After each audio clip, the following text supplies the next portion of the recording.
नमस्कार साथियों, मैं आपका दोस्त कुमार मयंक स्वागत करता हूं अपने इस चैनल माउंट एवरेस्ट ट्यूटोरियल्स के माध्यम से तमाम दर्शकों का।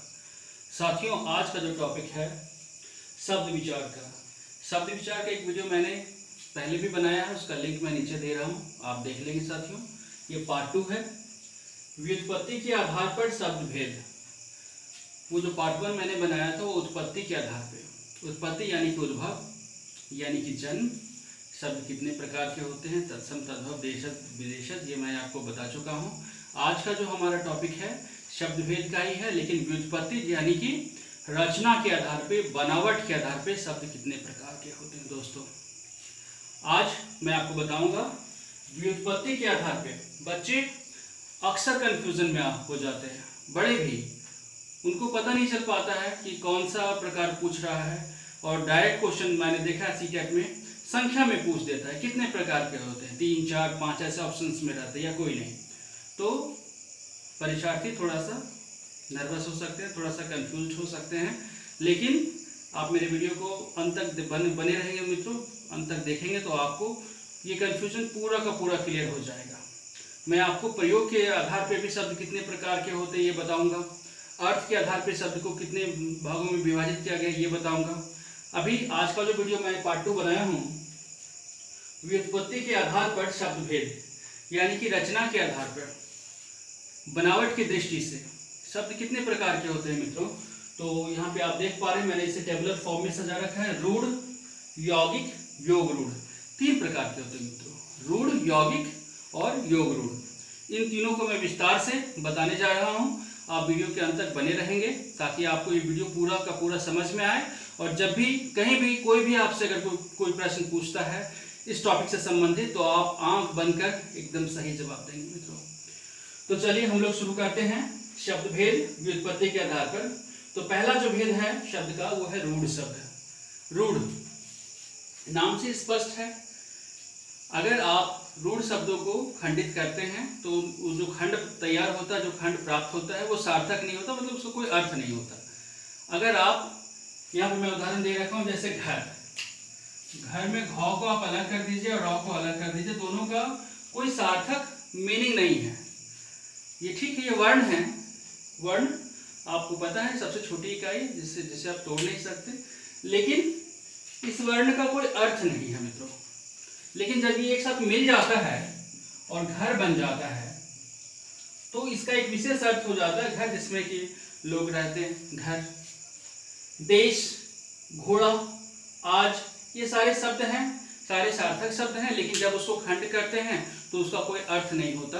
यानी जब वो आपस में मिले रहते हैं तभी उसका एक विशेष अर्थ होता है, विशेष अर्थ के लिए प्रचलित होते हैं। जैसे कि घोड़ा में अगर घ और ड़ को अगर आप अलग कर देते हैं तो कोई अर्थ नहीं, लेकिन जब घोड़ा अगर आप बना दिए एक शब्द को तो आपको लगता है कि हाँ वो प्राणी जो आपके लिए काफ़ी वफादार प्राणी है, आपके लिए काफ़ी काम आया है। चाहे हिस्ट्री उठा कर देखिए, बिना घोड़ा का कोई गाड़ी नहीं खींचा जाता मित्रों। तो चलिए अगला जो भेद है वो है यौगिक का। यौगिक इसे इंग्लिश में कंपाउंड्स बोलते हैं और हिंदी में भी बिल्कुल उसी ढंग से है। 2 सार्थक शब्दों को जोड़ करके यौगिक बनाया जाता है। दोनों को अगर आप खंडित करेंगे तो दोनों का अलग अलग अर्थ होगा। जैसे कि दूध वाला, दूध आप समझ रहे हैं, मिल्क जो गाय दूध देती है, और वाला यानी कि वो व्यक्ति जो दूध को कैरी करता है, तो दूध वाला का एक अर्थ है। विद्यालय, विद्या और आलय दोनों शब्द से मिलकर बना है, दोनों को अलग अलग करेंगे, दोनों का अलग अलग अर्थ है। आलय मीन्स घर होता है, विद्या मीन्स आप जान ही रहे हैं। देवराज, पाठशाला, पाठशाला, 2 अलग अलग शब्द को मिलाकर। रसोई घर, रसोई अलग हो गया शब्द और घर, दोनों का अलग अलग सार्थक मीनिंग है। तो दोनों जुड़कर एक जब शब्द बनाते हैं तो इसका भी एक मीनिंग होता है, इसे हम लोग यौगिक कहते हैं।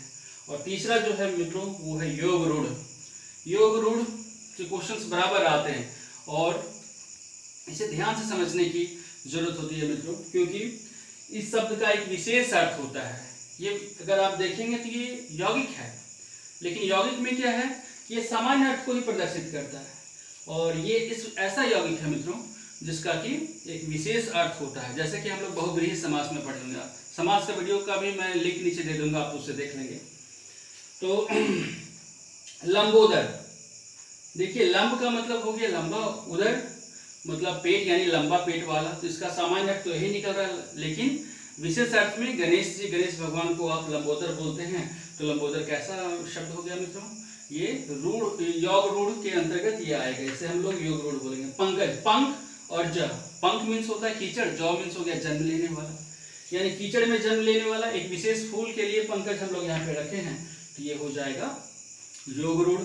चौमासा, चौ मीन्स होता है चार, मास मीन्स होता है माह, 4 माह। देखने से तो लग रहा है ये कि यौगिक शब्द है, लेकिन चौमासा 4 महीने के बाद एक समय ऋतु आती है, जिसे हम लोग बरसात बोलते हैं। अभी बरसात का ऋतु चल रहा है, तो चौमासा एक विशेष अर्थ को लेकर आता है, जिसे हम लोग बरसात कहते हैं। तो ये आपका योग रूढ़ हो जाएगा मित्रों। और चारपाई, 4 मीन्स 4 और पाई मीन्स लेग, पैर।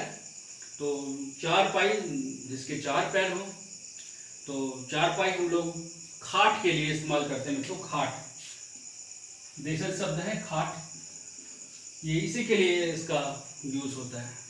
तो हम लोग चारपाई को पूछा गया था सीटेट के 2019 के एग्जाम में, तो ये जो है योग रूढ़ का उदाहरण है। इस ढंग से अंगरखा, बहुत सारे ऐसे शब्द हैं जो आप को मैं बताने जा रहा हूँ कि वो योग रूढ़ के अंतर्गत आते हैं। तो इस प्रकार आप देखते हैं मित्रों, बनावट के आधार पर, रचना के आधार पर, जिसे हम लोग कहते हैं व्युत्पत्ति के आधार पर शब्द के जो है 3 भेद होते हैं। रूढ़ शब्द जिसके खंड करने पर उसके खंडित पाठ के कोई सार्थक अर्थ नहीं निकलता है।